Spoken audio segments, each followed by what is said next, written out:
So I'll go ahead and start with Mr. Donald Wangunyu.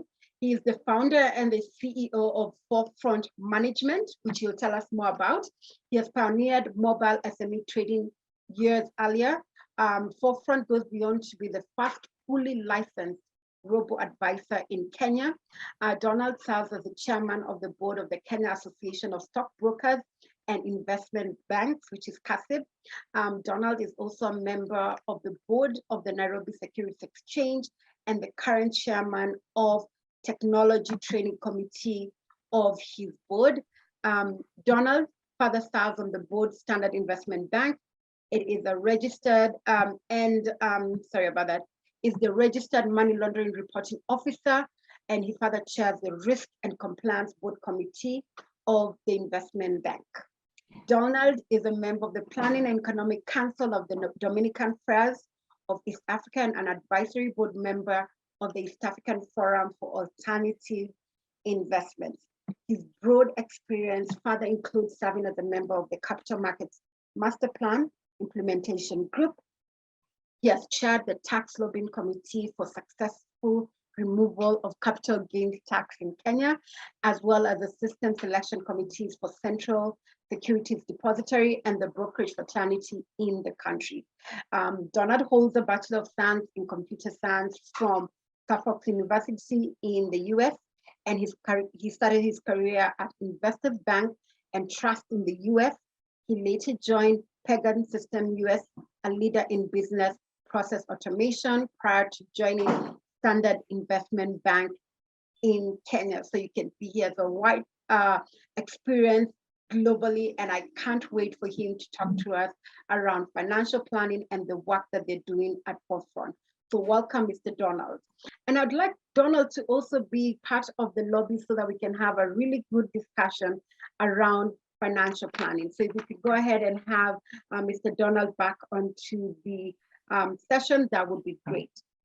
I would like to start off with you, Mr. Donald. Could you just tell us, why is financial planning important? Why is it important when we're looking at creating wealth in Africa? Welcome. So that's an excellent question, and I thank you very much for the wonderful introduction. I feel like I have achieved a lot just hearing what you're saying. Thank you very much. So for financial planning, I think it's important for someone to close their eyes and dream and see hope and to see a future. And in doing that, you're supposed to have an emotional driver that you pick up. And then once you do that, then you open your eyes and then you see where you are today. And then you make a logical progression. And so you need to be able to say, you know, where am I today? What's my life stage? What are my current responsibilities? What's my risk and tolerance? And then you also need to see what you have. What are my assets? What are my cash flows? What kind of money is coming in? What are my expenses? Why do I have those expenses? And then where do I want to go? Right? What does my life look like 5, 10, 20 years from now? And then make that plan there. So I would say that that's the reason for financial planning. Thank you. Great to hear that. So if you fail to plan, you plan to fail. So if you want to create wealth, you definitely have to get into financial planning. What about you, Donald? What exactly can you do for people at Fourfront? Wonderful, excellent question. So the thing to think about is go beyond saving. So if you ask anybody out there, they will understand I need to save. Now, how do I then go beyond that? That's the entire Fourfront journey. And so we provide 3 pillars. There is financial planning, there is transparent investing, and there's a reason we call it transparent. And then there is financial knowledge. And so when we're looking at financial planning, you really have to stabilize where you are. You really have to know what you're doing just to be good. And if you're already in there, we need to make sure that that's a really solid foundation. And then in transparent investing, whether or not you manage the investment yourself or you have an investment manager, there needs to be some level of understanding that gives transparency. So the individual needs to be able to say, I know why I own this, not because my manager says I own that. So there needs to be transparency there. And then financial knowledge, because nobody gets wealthy without knowing what they are doing. Let's face it, right? So let's put that out there as simply as that. You've got to know what you're doing. Now, one of the ways we are able to do this is through an enjoyable experience, because adults are very busy people. They have very many responsibilities. And so you need to be able to keep interest along the journey. And so we add a lot of emotional engagement so that we are helping you continue to grow as an individual. So once you enter our curriculum, and you can take as many years as you want, it can go up to 5 years if you want to. But each step feels like just a different journey that you're going through, that you're learning without having to sit in class, go for seminars, or different things. You learn by doing. You learn by different activities in the system. We then bring in we call them supporters, because in life, especially as Africans, society is part of us. And so there is no point of learning if my friend comes and then dissuades me with some misinformation. And so we say, you know what, bring your friends in, bring your loved ones. Let's see what we can do together and how we can grow a community that supports one another, that keeps you honest. If you say you're going to save X amount of money per month, can we set up a little game that lets us be able to hit our target, so that we keep making the sacrifices of saving today for a better tomorrow just that much more enjoyable. And then as you keep growing, we keep increasing your stages in life. So maybe I started as a serious single, and then met a wonderful young lady, and now I am a couple. And then my first child comes along, and all of these stages are recognized within the platform. And so it continues to unlock different features and different elements of what you need to know. Perhaps Donald over here is a lifelong bachelor, and so I'd never need to know anything about my kids. Or perhaps Donald over here has 3 kids and only thinks about my family and generational wealth. So depending on how you're interacting with the system, you continue to unlock your own personalized journey. Now, in all of this, you get assigned an associate, because technology sometimes feels a little bit standoffish. And so you also get an associate who's walking you and helping you make sure that you're unlocking the right things that you want to unlock as you're going through the journey. So what we looked back, if I was to give our history, several years ago, we said, all of these are available, right? If I am a wealthy man, I can call Anne and she will help me, right? So the question becomes, how do I get to the kind of wealth for which I can afford personalized service? And so what technology does, it allows us to be able to offer the same level of high quality service available to high net worth and all of these individuals at lower values. That's generally our journey that we are on. Thank you very much for the question. Okay, interesting. So what I got from you, financial planning, which is of course what we're talking about, but beyond that was transparency investing and financial knowledge, which also Liz mentioned. And I like the fact you talked about accountability partners, because as Africans, it's about community. And what I've learned, being a wealth advisor, even when I'm talking to people and I advise them from knowledge, people still go to, I talk to my family, I talk to my friend who are not wealth advisors, and that's why they are in cryptos, and that's why they're losing money, and then all these different things. So apparently community is very powerful. Community is very powerful. So I'm really interested, and I believe the audience will be very interested to see how you're using technology to build community and accountability partners. But before I go to the next question, I really wanted to get clarification on what you said about emotional engagement. Because for me, Donald, when we're talking about investing money, we need to remove, I always say we need to remove emotions out of it, because that is why a lot of people, and I'll take this in the Kenyan context, everybody buys plots because there's an affinity to land, we're Africans, or I want to buy this because, or for me, my clients, someone wants to buy a hotel because they want to buy a hotel. But when you look at the numbers, they really don't make sense. So for me, who's a numbers person, I always say you have to take the emotion out of it. And then now you're making financial decisions based out of the numbers. So in the context of financial planning and what you do at Fourfront, what is this you're talking about, emotional engagement? I think myself and the audience really need clarification around that, the emotional part. So you're exactly right. But Fourfront is going beyond saving.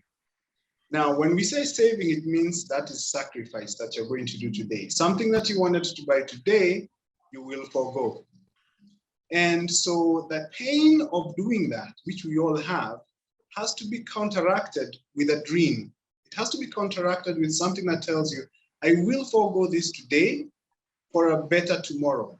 And when you think about that tomorrow, it has to be so real. You need to be able to taste it, to feel it, to touch it in your mind, so that you have the emotional engagement to be able to start the journey, to be able to start putting money away.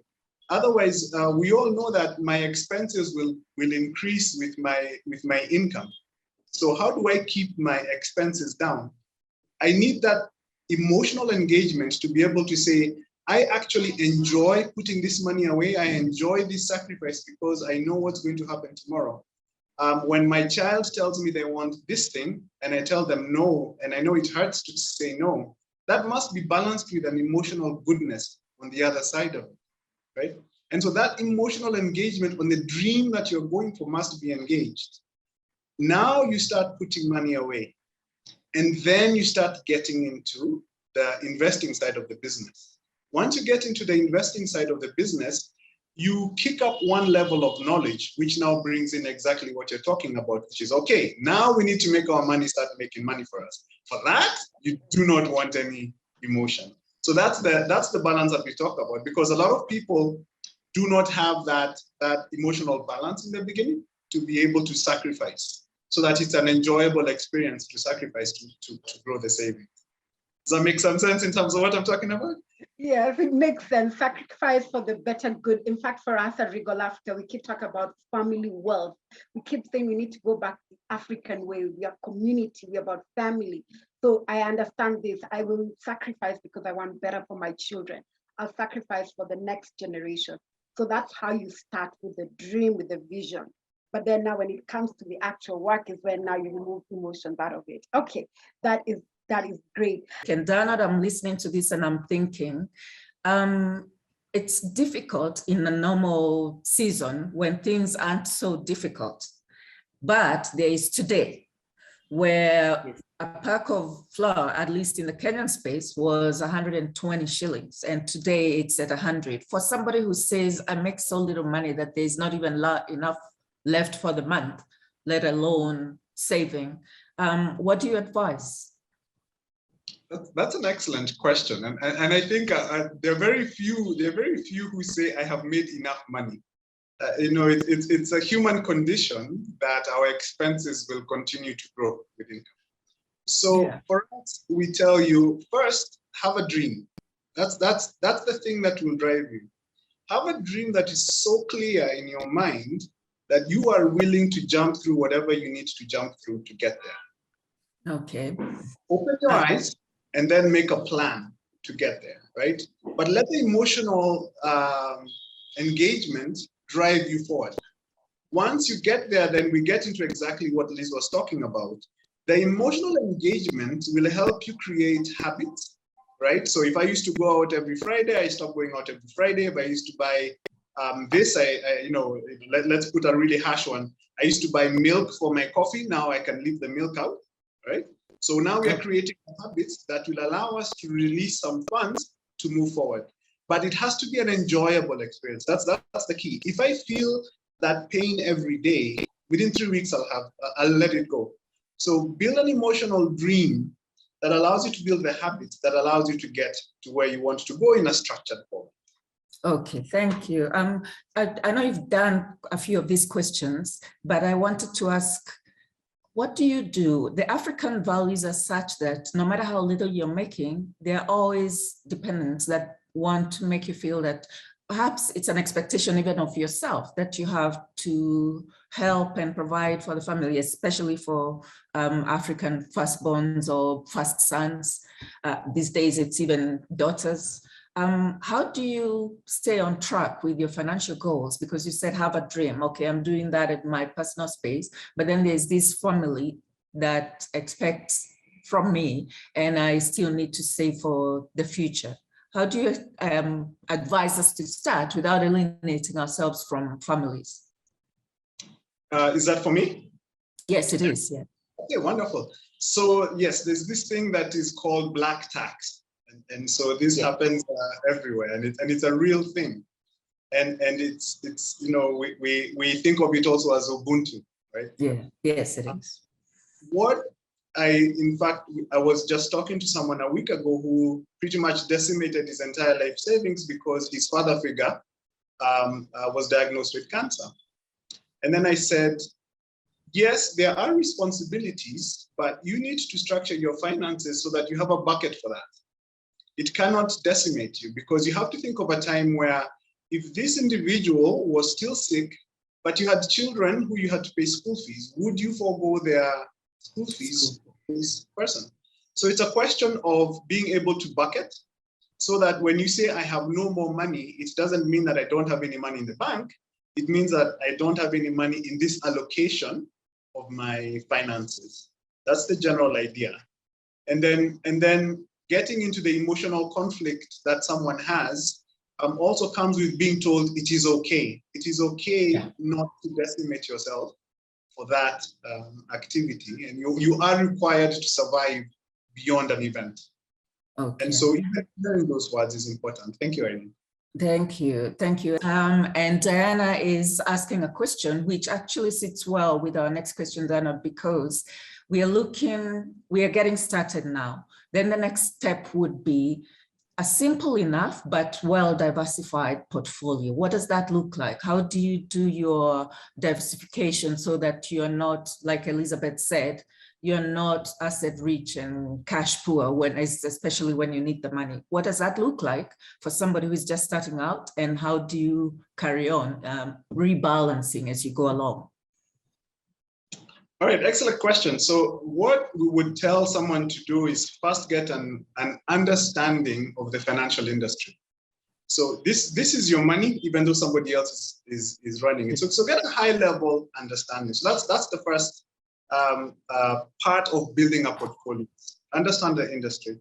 And then after that, understand the assets and the companies, just like Liz said, that one is going to invest in or looking to invest in. And we're not talking about, analytical understanding unless you're going to manage it yourself.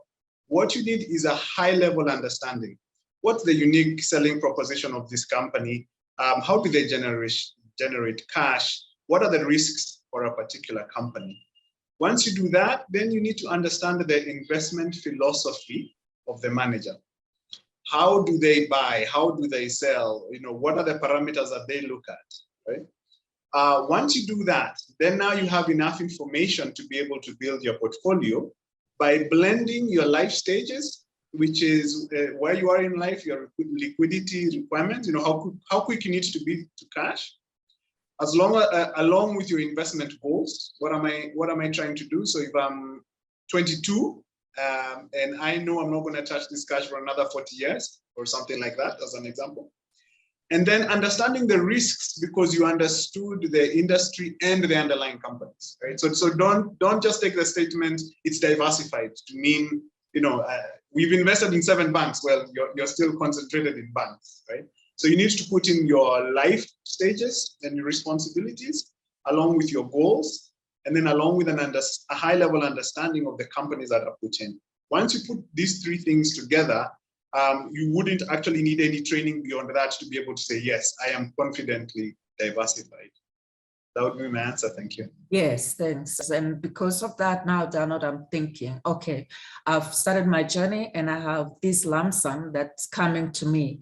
And we all have stories of people who got a bonus somewhere and they went painting the town red and they go home depressed because they've wasted everything.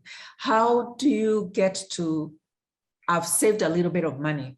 it might have been easier than I expected. So how do I now get to the next level of meeting my goals? Because you did talk about goals.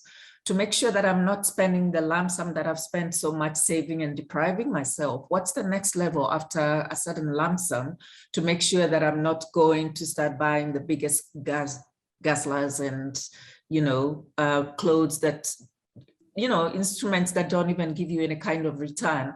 How do you progress to making that kind of money work for you or give you assets that are actually appreciating?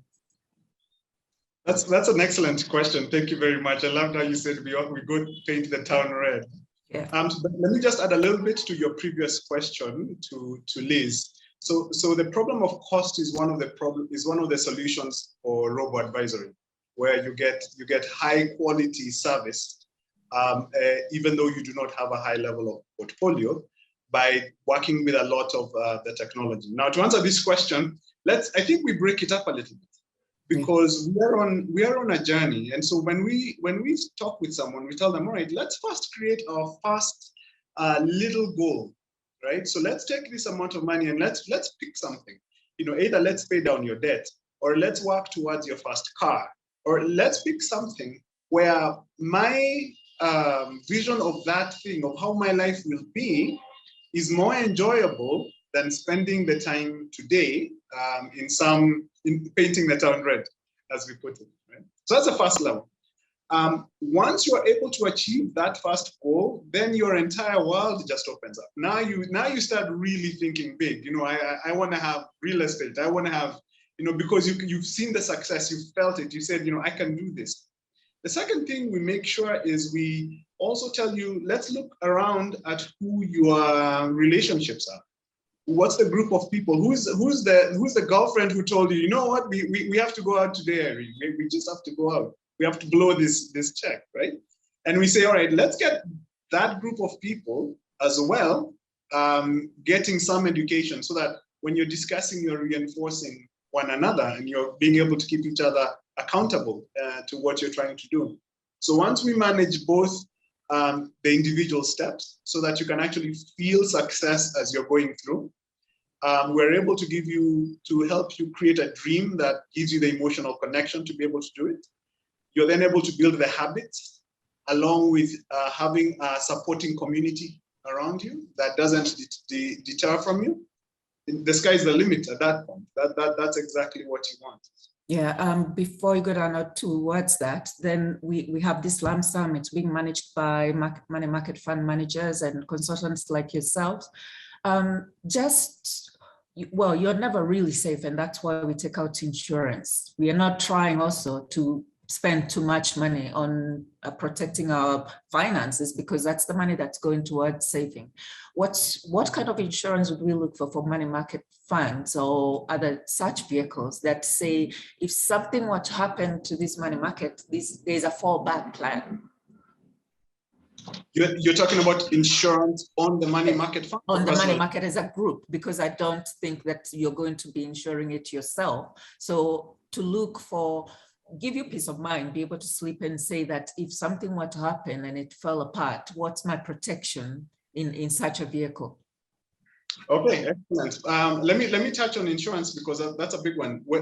Statistically for us, 60% of the reason why people break their investment is because they don't have insurance. It is just a fundamental step that one must take. So now if we put that aside, which is insurance for ourselves, and then we're back to the black tax discussion, which is we're doing Harambes because somebody else didn't have insurance. Once we remove that, then let's talk about the fund itself. Liz mentioned, these are highly regulated entities. And so the idea that your money is unsafe because the fund manager is unsafe simply doesn't exist. The vehicles are separated quite distinctly. They're audited every 3 months. There are different entities holding different pieces, so one entity cannot really come down. And then the regulator has what's known as a risk-based inspection model, right? Which internally they run calculations, and they are able to focus more attention onto, shall we call, what they would consider riskier businesses. And so that keeps the level of resource concentrated on exactly where it needs to be concentrated at. When we get into trouble is when we have unregulated entities or entities that are regulated outside our jurisdiction. Okay? So it could be regulated probably in the US. Well, that's not under CMA. And so CMA is not looking out for it. So as long as you understand that it has to be a regulated entity, regulated in what jurisdiction, then you get into really, really comfortable assets. Oh, perfect. And as we get close to finishing off, this is creating wealth, and we're still Africans. It's the African way. You're creating wealth. How do you align your goals with perhaps those of your family members who might be vested in this? Because you don't want a situation, I'm sure we'll talk about this maybe as we go on, and it will come up as a session on its own, but you do want to make sure that if you're building wealth and you have these family members around you, even if something happened to you, your dream doesn't die, or even as you're living, that you're not squabbling and fighting over maybe you inherited the money or you made it yourselves, but together as a group or a family. How do you make sure that such relationships are guided by clear principles so that you leave, like you said, emotions out of it? It's for you, Dan. Excellent, thank you for the question. So as you're growing through, you get to a certain stage in life where you start unlocking knowledge for dependence. Yeah. And these are, so you need to have your children start learning some of these lessons early. You know, maybe some chores need to be paid, some chores are unpaid, so that they start understanding the value of labor and the value of work. They also need to be some that are unpaid so that they can understand the value of charity and the rest. As they go on, then they need to, and Liz talked about it, they need to understand tithe.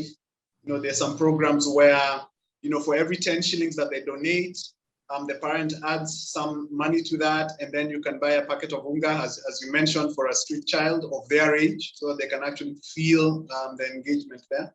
And then as you go on, you get into the patriarch and matriarch era, where you start looking at tax efficiency, you start looking at building constitution for the family.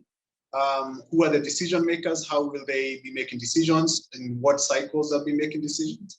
How are people going to be able to have agency in their own lives, to be able to work through their dreams, but still get help and support from the family? So there's a great family capital building mechanism, where if we are one family, let's assume the three of us, I want to open a clinic, right?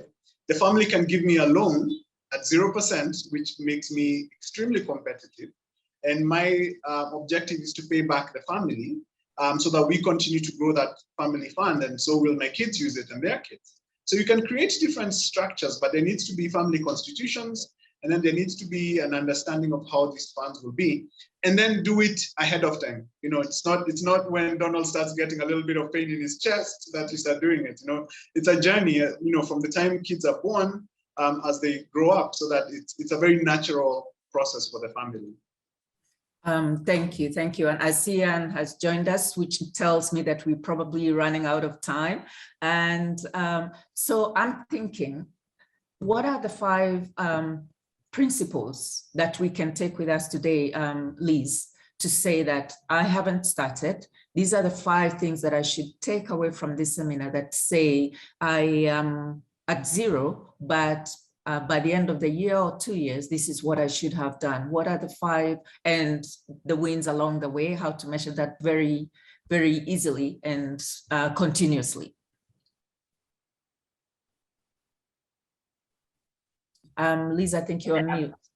Yeah, so I think the starting point is awareness. The starting point is to know that I know or I don't know. And then once you have done that, gain knowledge. So I know that I don't know this, so let me look for information about it. The second point now is review of where you are. Understand where you are, so review where you are today. This is what I need, or this is what, almost like what I would call, come up with your balance sheet. You're looking for your net asset value. You're really understanding this is what I have and this is what I can use it for. Then the second part, after that, then you go to review where you want to go. So set your goals, set your goals. Once you've set your goals, start executing, because the problem that we have as individuals is that we know this is where I want to go, but I am really not moving. So execute. I want to open a money market account. Let me not wait until the day I have 10,000. I can start it today. Let me start the process today so that I can proceed and now start growing on it. Then once you've already executed, you can be able, after a period of time, always have timelines to review your goals and how far you've come. So review is important. And it's okay not to have gotten to your goals, but you are actually able to say, this is where I went short. So awareness is important. Seek information, come up with your goals, look at the courses of action and execute, then review. Constant review is important. The reason why I put that together is if you are able to do those 5 things together, you will be able to know, I need to do my tax planning, I need to do my wealth planning, because they all fall around your goal setting. So maybe just to summarize, all that is captured in my book, Thrive. It has really different things in terms of what you need in your goal setting. So you can always be able to get that through Seller. Thank you. Perfect, Liz. And Dan, I'll ask you the same question. What do we take out of this session as a starting point to make sure that this is not the same conversation we are having next year? Thank you very much. So that's why Fourfront calls it beyond saving. So there's usually a financial trigger that happens. There's something magical about the age 25. I'm expecting a child, I'm about to get married. There's usually this financial trigger. So the first thing that we ask somebody to look at is first recognize that trigger and celebrate that you've moved to a different stage. Then also look at who are the friends, who is the community around you that may not have hit that trigger and may be a drag on your thinking. Once you do that, then you start getting into make a simple budget. And the more exciting you can make that process, the better, because budgets are where everyone just dies off because it's a really mundane activity that you have to do. So, set up little games with your friends. We're trying to save this amount of money, have it some transparent so that, I hit my goal. Did you hit your goal? How do we help one another there? Once you're able to set up a budget, go for and you're able to hit this fast success parameter. Now you can create your net worth, so that now you can really get using that feeling of success, calculate your net worth, and you can have services and help to do that, and then create now a real goal. Now go for the sky. Knowing that you can do it, shoot for it. That's what we would say, and let the dream be real. As we try, we say, smell it. You gotta really touch it. Touch it as you dream. Dawn, the same question. Are men more hungry than we ladies? That's an excellent question. We actually studied that problem statement for quite some time. So we find 2 particular items. First is, as Liz said, there's the goal. The goal is a little bit different. And so when we look at, let's say Kenya first, there's a really high single parent home. And that usually affects ladies more than men. And so one has to create a curriculum. And when we actually did that, we actually created a module specifically for that situation. The second problem that we find is because of the husband-wife dynamic. We find that there's quite a number of families that do not actually have a financial discussion. And so the husband goes and does his thing, and then the wife hopes for the best. And so one of the solutions we have is a way to trigger these conversations internally, a way to trigger the conversations of, all right, what are we really thinking about? Yet help the woman maintain a safe, respectful air to the question, so that she doesn't feel at risk in asking it, but opens up the discussion.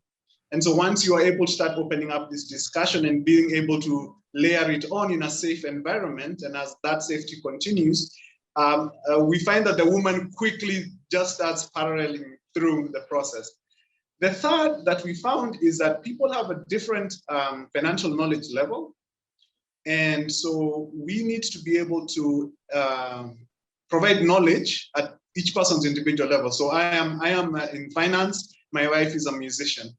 Now we need to talk about finances, right? Where do we begin? And so what we needed to do for our platform is we needed to separate that discussion out. And so we balance it out so that nobody feels as if they are being intimidated. No one feels as if they're, I just don't know what is happening. And eventually, after several sessions within the platform, the conversation just becomes rich and deep. And then now you start really seeing the woman, because she really has a lot of concerns that she's unable to express. You're really seeing that coming out in the feedback. So I think for us, we've started it quite well. We hope we've solved the problem, and karibuni sana, all the names. Yeah, well, at least you're the good example that you're showing us. It's okay to, first of all, like you said, seek help, learn about the different investments out there so that you start off right instead of hitting and missing. Don, some few remarks that we can take, and so we know not to go painting the town red. Wonderful. Yeah, so let's start with I'm going beyond saving. I've started a plan. Don't be too hard on myself. Make it enjoyable. Just keep growing with it. Make sure that you do keep growing. Have the right people around you, and you will succeed.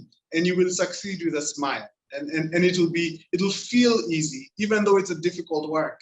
It'll feel easy. But as long as you treat yourself fairly, you have that balance, and you have a dream. That's the key. That's what will drive you forward. And so, thank you very much, Irene, and thank you very much, Liz. I really enjoyed our session. Thank you very much.